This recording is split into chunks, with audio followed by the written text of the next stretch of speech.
Hi, my name is Cole from Weiss Manufacturing.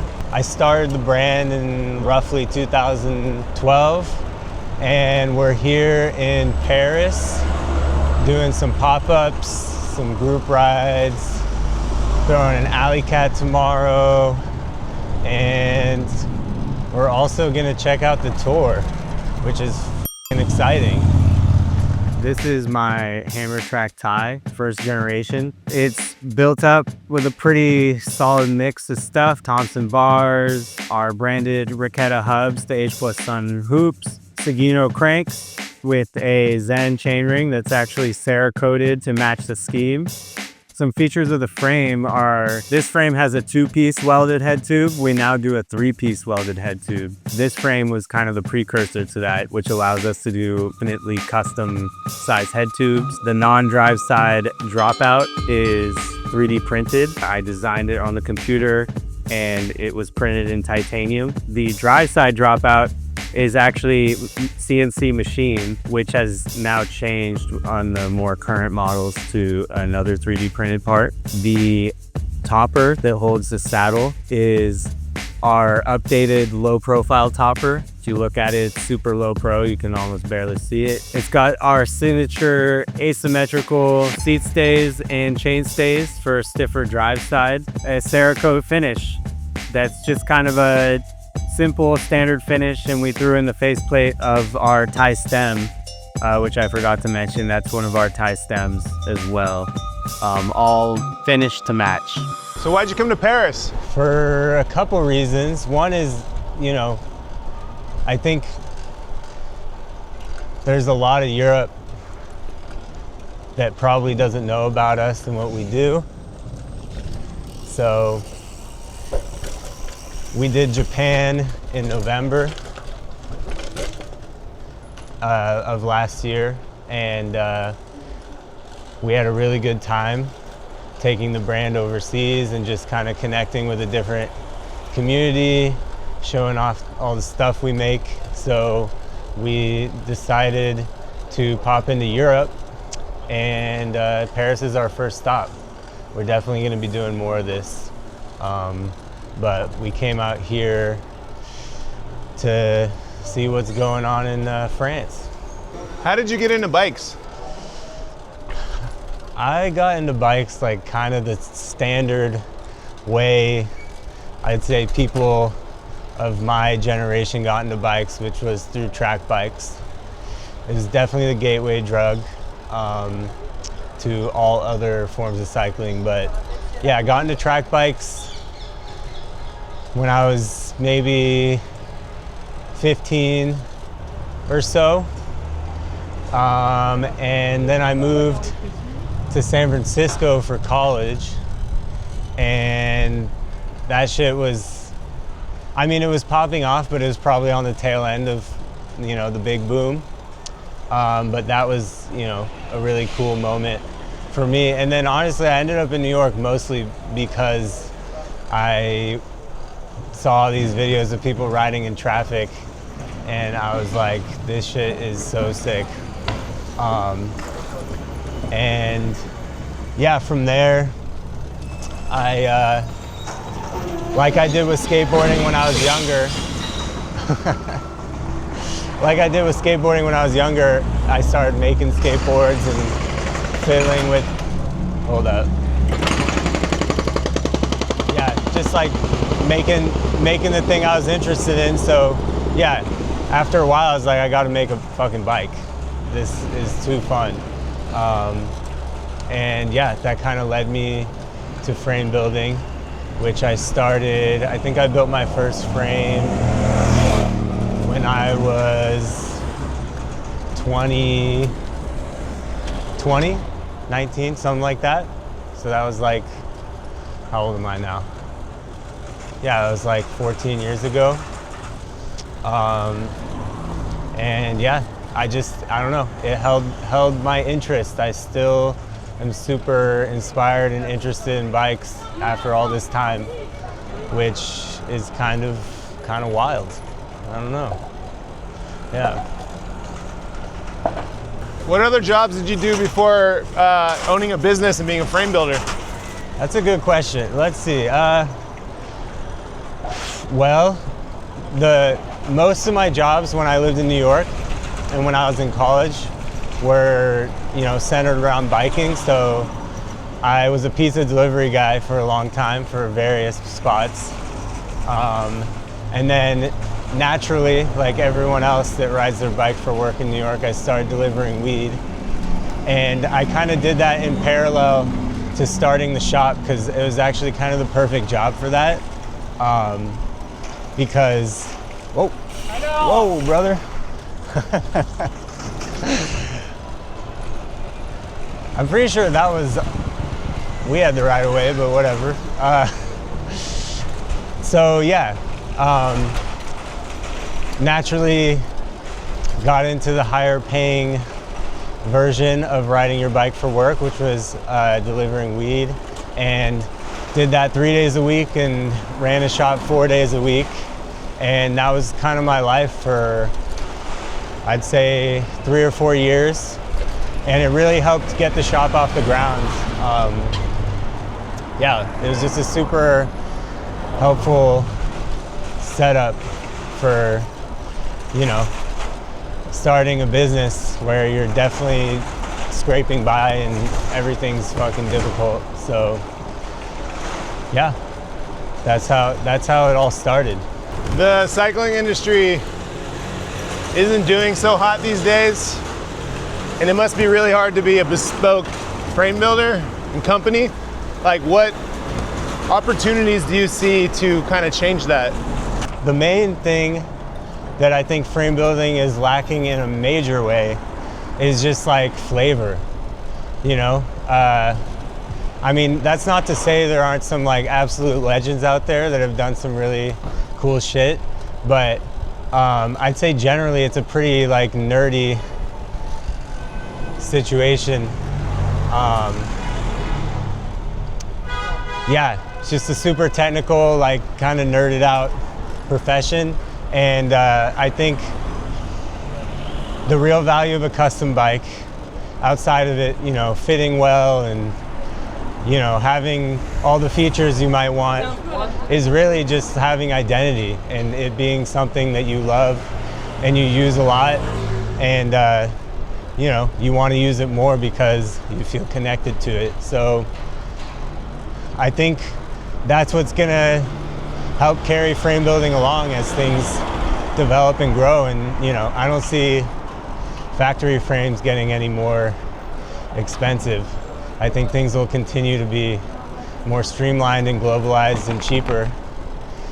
So people willing to spend that kind of money on a bike, there has to be a real there has to be a real like justification for that. And I think it is about personality and expression, ultimately.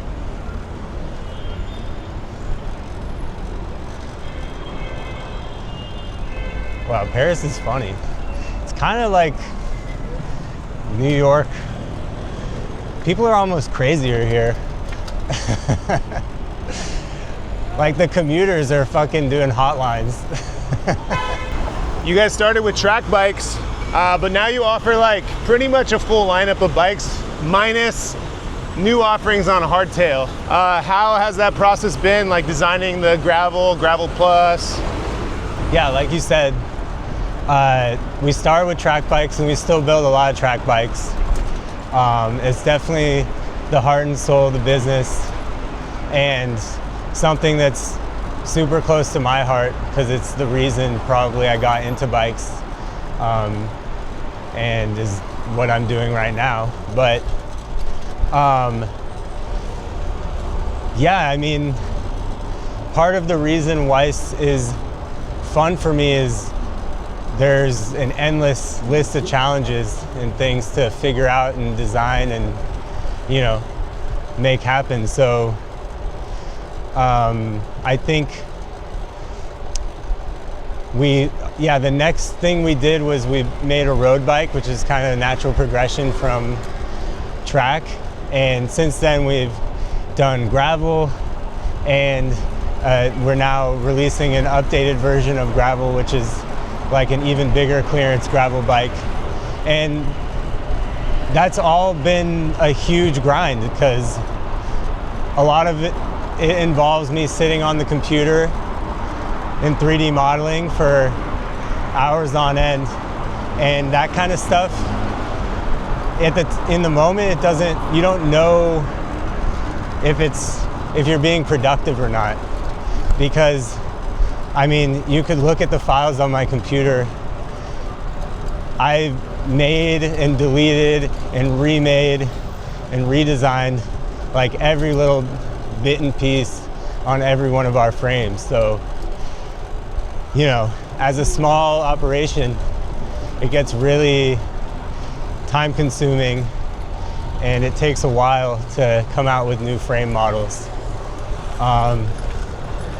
So yeah, the process I'd say is quite a bit slower than maybe, you know, some bigger companies with design teams and whatnot, but that's like why I do it. It's so fun to, you know, get to be creative and then refine those designs and spend time testing them and continuing to refine them, because even now, like with our track bikes, which we've been making forever, almost every time we order new dropouts from the laser cutter or the 3D printer, I'm tweaking the design, making it a little bit better. And yeah, like I said, that's kind of the magic for me.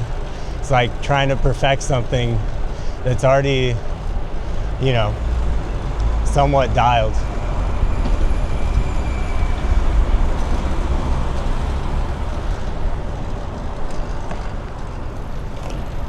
Sick. What does the process look like for ordering a bike? The process for ordering a bike, well, we've done our best to streamline it. So, you know, we get a lot of people inquiring and they do ask that question. And the first thing I say is, you know, get your deposit in on the website, because the website, we've, you know, made it so it asks a lot of the important questions. So we don't have to go over that via email. So yeah, once that order's in, we reach out to you within a couple days, and we start confirming the details, making sure you didn't have any typos in your order form and whatnot. And then, assuming, let's say you want to do a custom geometry, we have a fit form you can do at home, or we do a free fitting in person.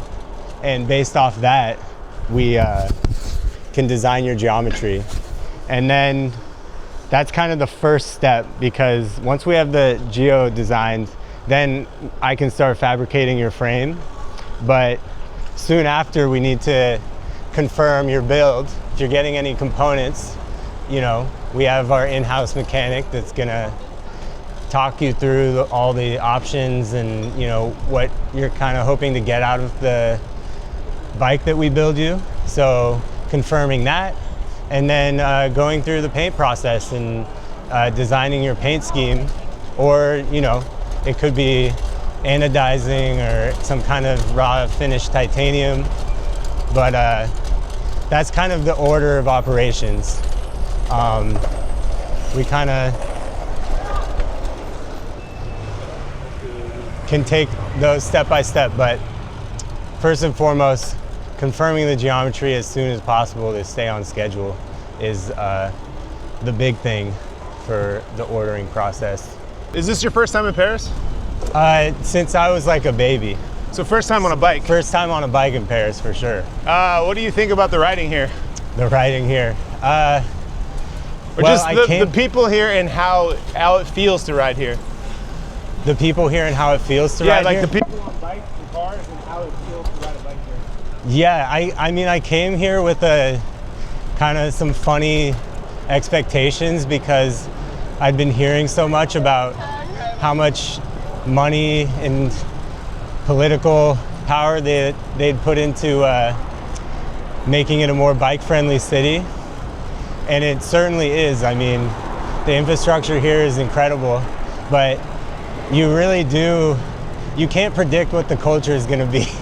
And it's funny, it's just funny because people here are pretty lawless.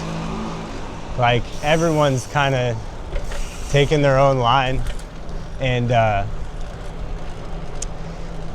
making it work. So yeah, even though there's this like pretty robust system, it doesn't seem like anyone's really like fully respecting that, which honestly I like and does not feel foreign to me, you know, being from New York. But it's just kind of funny, you know. And then the other part, which is awesome, is the cars really do respect the cyclists. It feels like people aren't really honking, and they'll just kind of wait quietly if you're blocking them. And I fucking hate the entitlement of the drivers in New York. Drives me nuts. So yeah, ultimately, like, it's great. And you know, Paris being like crazy beautiful, it doesn't hurt either.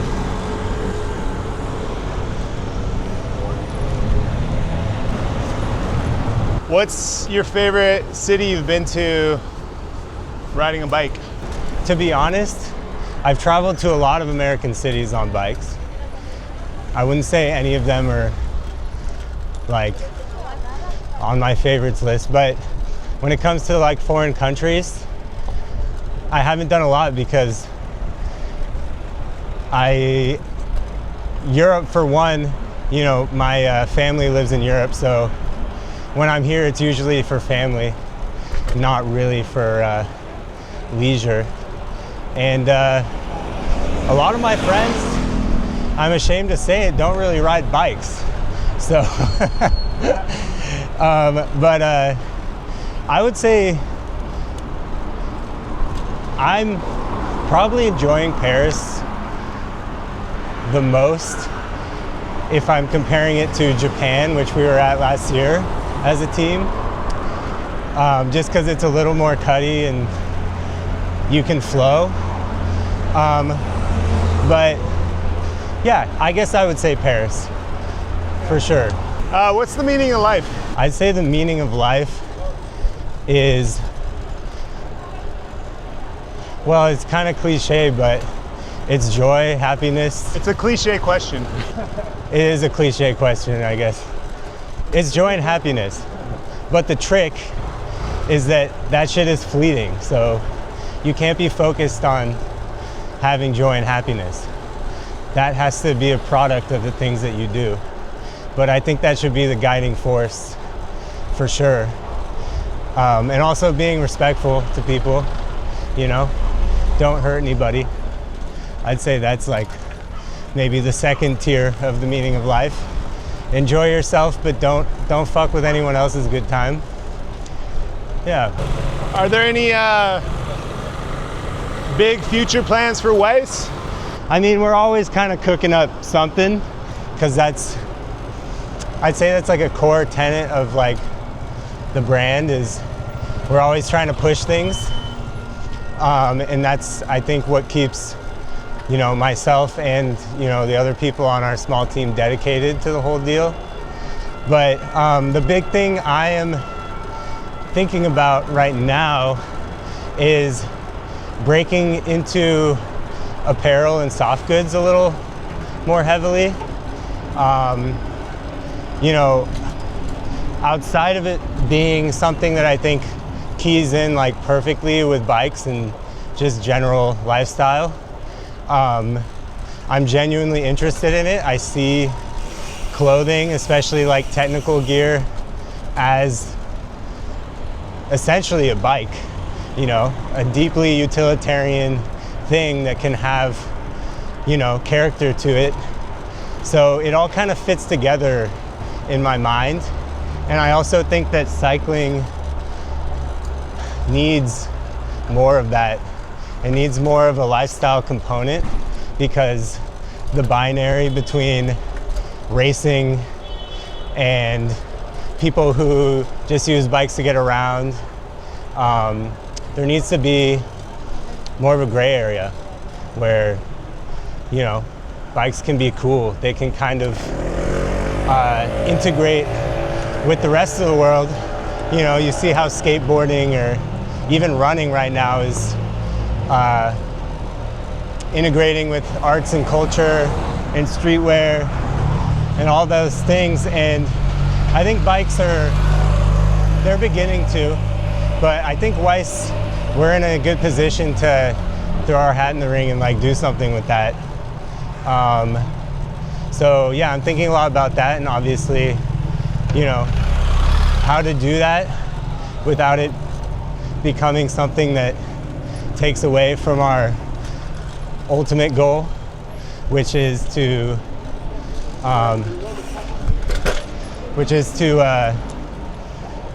make the best bikes possible. So yeah, I also think just from a business perspective, like frame building's fucking hard to make money, especially in New York. So building something that's a little more bomb-proof, multifaceted, but all ties together in a nice way would be, you know, one of the bigger goals that we have. You're doing pop-ups while you're here in Paris at Massworks and at Stolen Garage. The way they have their spaces set up for the cafe is super cool. And you have a showroom. You feeling inspired to maybe take a little bit of what they're doing there for the Weiss brand, kind of the front room that you guys have? Yeah, totally. I mean, yeah, for those of you that don't know, we built out this showroom for Weiss that has a lot of our products on display and stock frames and stock good and soft goods. And yeah, seeing the places here in Paris, Stolen Garage, Massworks, where they're a bike shop but also a cafe, and maybe even a bar. I haven't had a drink there yet. I guess Stolen Garage is definitely a bar. We had drinks we last drank there last night. But yeah, I think it ties into what I was saying, which is like making an ecosystem around bikes that you know, get people to want to ride more, to get people to not see them as toys, see them as like an integral part of who they are and how they integrate with, you know, the world. And yeah, we've now built this super sick showroom, which is really, you know, I'm pretty proud of it, but we now need to figure out what to do with it. Because I don't think just having our products on display, you know, in the deepest part of Bushwick is gonna bring people to find out about the brand and, you know, have a consistent reason for us to keep it open. So like with everything we do with this business, we like definitely just go for it and then figure it out after. And that's what we're doing now. And so seeing, you know, also the culture in Paris is very much like people chilling at cafes, whatnot. It would be nice to bring that to New York with our kind of flavor. And then on top of that, figure out how I can make it happen without taking away from building sick-ass bikes. Anything that you want to say that I didn't ask you? Also, this is a bit of a hill. Final thoughts. Something you want to talk about that I haven't mentioned?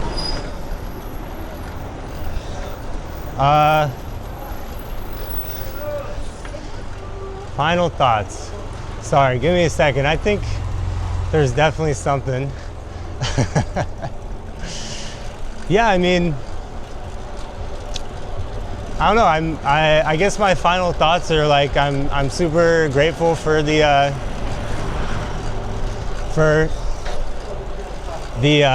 community that we've built around Weiss, for the kids I'm working with in the shop, Logan, Tom, Andrew, Terry. You know, it's sick to, you know, make something like Paris happen, for example, where, you know, bikes, it's not a big corporate entity, so we're all doing it because we love it and because we're dedicated to the cause, I guess. So, you know, just feeling stoked and grateful that we got so many cool, creative, smart people around us that are, you know, hopefully we're all helping each other kind of make it happen. But yeah, we're pushing the concept of bikes, which in my humble opinion, they're gonna save the world. Like, they're one of the best things to ever happen to us. So yeah, just genuinely stoked on it. All right, where can people find you online and in person? Okay, so if you're trying to see us in person right now, 11 a.m. to 5 p.m. Monday through Friday at 777 Chauncey Street in Brooklyn. On Instagram at Weiss MFG, and our website is weissmfg.com. Also, don't do this, but if you really have to, my cell phone number is on the website, so you could call me and we could chat. I guess you could text me too, but like, really don't do that unless there's something you just like absolutely need to know. Spicy ass answer, wow. All right, Cole, thank you for your time, dude. Thank you, Terry. Yeah, if you have any questions, reach out to Cole on his cell phone. Yeah, call me. So we bring to a close the story of rigid control through the unceasing research and the highest quality.